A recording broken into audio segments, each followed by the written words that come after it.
Hello everyone and welcome to the 2016 Daytona 500 at Daytona Race Review, where we recap what went on before the race, during the race, mostly highlighting like the notable events, high points and low points, and after the race, looking ahead to the following week. And as you likely noticed, different theme song. I decided to change it up in this one, which is Thunder NASCAR remix by David Robidokes, or however that is. It was used in EA Sports NASCAR video games that were released about 10 years ago. But anyway, and we're still gonna try out a couple things and actually try at least a couple of new features in this race review. So I hope you appreciate that. It's really all gonna be a work in progress, but hopefully we'll get some consistency down the road. But anyway, let me get into my overall thoughts on the race. I'm going to grade this race as pretty good. I'm not going to give it a great race, which is what a lot of people seem to be saying after the 500-mile race. But I'm going to put it at pretty good. And most of that grade is because of that just simply incredible finish. And I will actually dissect the finish later on in this race review. But had it not been for that incredible finish, I would have given the race more of like a blah or lackluster. And the reason why I felt like most of the race was blah and lackluster was just simply the lack of action, especially up front. I mean, I think this race only had like 4 to 5 on-track passes for the lead. There were a total of 20 lead changes, but a lot of this happened during like pit stops, and green flag pit stops, which to me isn't exactly a lead change, in my opinion. A lead change is one of past happens on the racetrack, and not because someone gave a lead to come down the pit road and someone who decided to stay out got the lead. Like, that's not exactly a lead change to me. So 4 to 5 on-track passes after a total of 200 laps is definitely not a good thing. I hope this package is changed later this season, maybe heading into Talladega or next year, because something, in my opinion, needs to change. But I'm not going to put all the blame on the package, because also we just got to face the facts, except the fact that Joe Gibbs Racing was just simply dominant. They played the correct race. Most of the cars were up there, including Martrix Jr. Now Martrix Jr. does not drive for the coach, but his team does have a technical alliance with Joe Gibbs Racing. So while Martrix Jr. isn't a Joe Gibbs driver, he is kind of driving a Joe Gibbs car in a way. So you could say that Martrix Jr. is like a sort of teammate to Kenseth, Danny Hamlin, Kyle Busch, and Carl Edwards. But anyway, so Joe Gibbs Racing in general dominated the race, and I think one note that every non Joe Gibbs driver is going to have to take heading into Talladega. You're going to have to break up the group of Joe Gibbs cars, because when they got together, they pretty much controlled the flow of the race. I mean, we saw this in the second duel when 3 out of the 4 were up there. They sort of controlled the flow of that race as well, and we saw the same thing in this race. So I think I also explained it as well. So part of it, so most of it was because of the package, but we also have to look at the facts, and but we also have to look at how it was also just simply Joe Gibbs Racing being dominant. They played pretty much the perfect race, and it paid off. One of their drivers won his first 500, and it was Joe Gibbs' first 500 win since 1993, which was actually the team's first win ever as an organization. But anyway, now let's get into the highs and lows of the race, the highlights. Turn 4, otherwise known as Calamity Corner, sure made it its name clear as a trouble spot in the Daytona 500. You see Kevin Harvick making a save, and then Chase Elliott, who was doing a good job holding his own up front in just a 6-gear start. He gets sideways, spins around, but gets collected, but he gets the worst of it when the splitter digs into the grass. And then later on in the race, Dale Earnhardt Jr. trying to get back to the front gets loose and gets the ball pretty good. That'll be the end of his day. It's pretty clear that handling is starting to become a big thing at Daytona now. Because not only did we have these big crashes, Jimmy Johnson also got sideways later on in the race.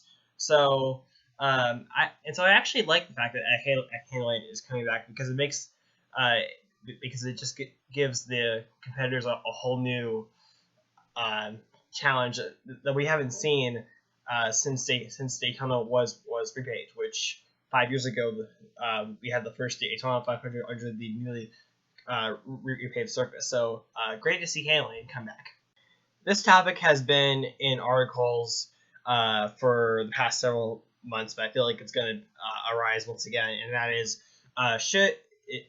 what should be done about race cars getting torn up because they get into the grass.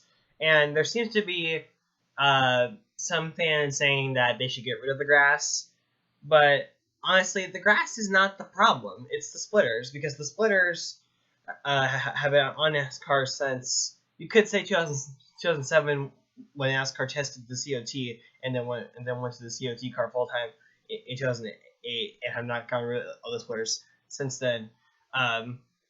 The splitter, in my opinion, needs to go because it's basically digging up the grass and causing the damage, and it really sucks because honestly, a simple spin should not ruin your day. If they got rid of the splitter and went back to the valence, then I think it would solve this whole problem. And plus, grass is nice on racetracks. I would be very disappointed if Daytona basically gets rid of the front stretch grass.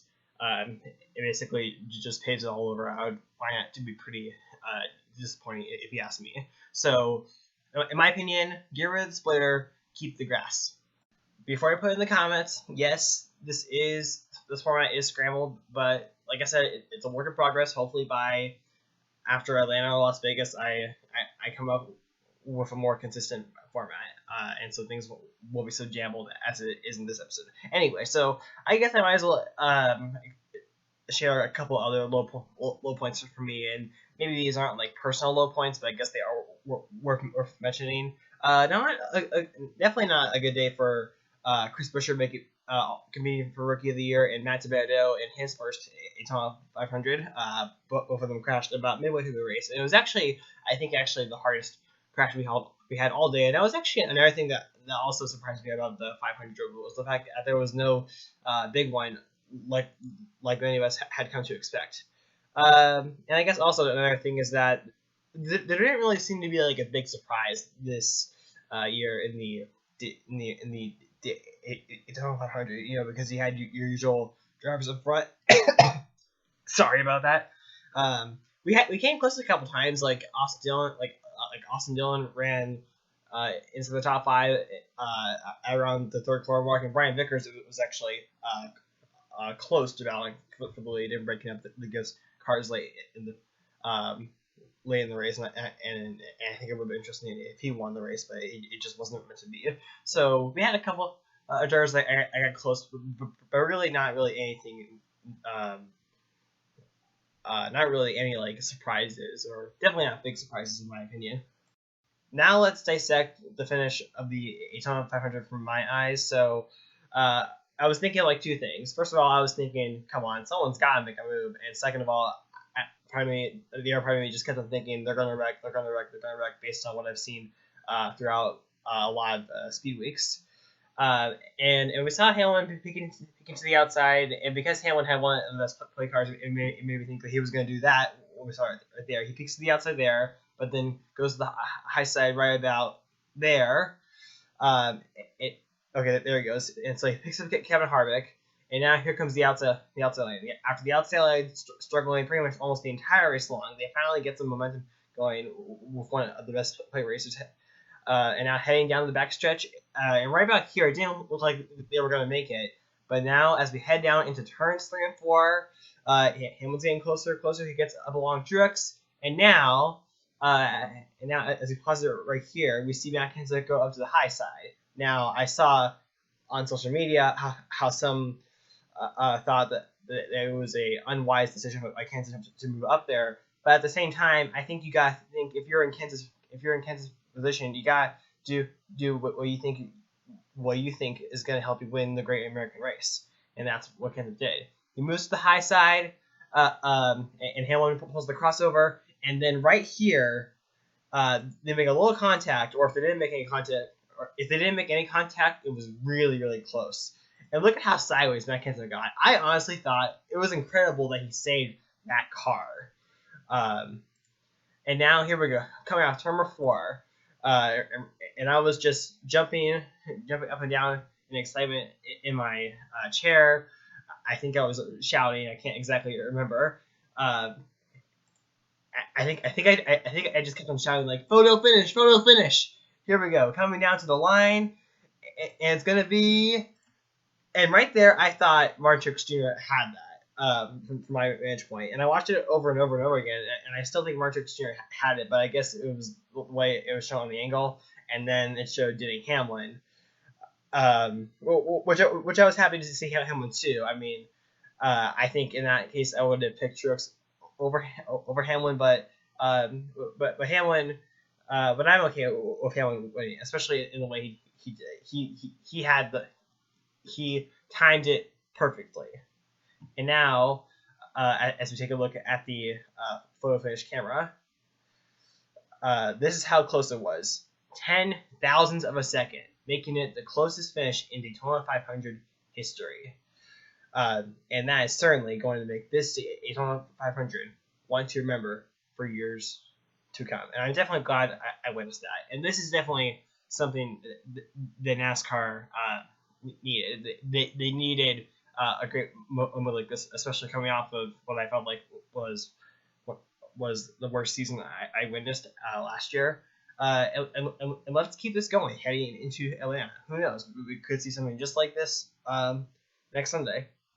So let me just give my final thoughts on the Daytona 500, and then we're gonna look ahead to next week at Atlanta. So overall, like I said in the beginning, pretty solid race, and definitely the finish is definitely a great way to start off the season, and definitely I think is gonna, and I think by the time we get to November, I think it will be looked at as one of, if not the highlight of the season. It just depends on what we see over the next 35 points races, and when we look at the finishing results. We also have a couple other facts. Denny Hamlin led the most laps and won the race. I don't know the last time that happened, but I do know this. Denny Hamlin is the first driver since Dale Jarrett in 2000 to win the Sprint Unlimited in the 500 in the same year. And like I think I said this in the Sprint Unlimited, but I think Hamlin and Mike Wheeler are going to be a great combination. So it wouldn't surprise me if they have a championship season. Martin Truex Jr. finishes second, missed it by inches, and just like last season, off to another star. And who knows, him moving to Toyota and the Joe Gibbs Alliance, they could possibly do even bigger things than what they did last year. And last year was quite impressive when I think about Martin Truex Jr. and American Road Racing. Kyle Busch finished third, Harvick fourth, Edwards fifth. An impressive finish for Edwards after coming back from getting involved in the second caution where he got some pretty good damage on the right front. They repaired that, and he finished into the top 5. Logano, who I believe midway through the race said he had the worst handling car, got a 6th place finish. Larson, I think his first the first time. His best finish ever at Daytona, which before all of his points, the Daytona finishes were out to the top 30. And And then Regan Smith, kids eat free, because if a Tommy Baldwin racing car gets a top to finish, kids eat free. So Regan Smith, in his return to the Cup Series, good finish for him. Austin Dillon, also a good finish. Kurt Busch, that rounds off the top 10, and maybe a couple other notables. Matt Kenseth went from first to 14th. He entered turn 3 on the final lap, first place, and then after the race is over, he finished 14th. Shows how quickly you can lose positions. Michael McDowell, with an RCR Alliance, gets a top 15 finish, so close to a top 10. Johnson got 16th. Ryan Blaney was the highest finishing rookie in 19th. And then we actually have some interesting names that actually finished outside the top 15. Like Brad Keselowski finished 20th.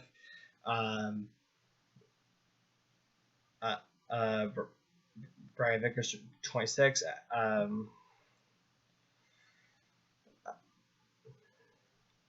Clint Boyer in his first points race with H. Scott Motorsports finishes 33rd. And then to round off the field, the last 3 finishers, Robert Richardson Jr., who actually was the only engine failure in this race, Chris Buescher, and Matt DiBenedetto. That rounds off the field, and so that's pretty much it.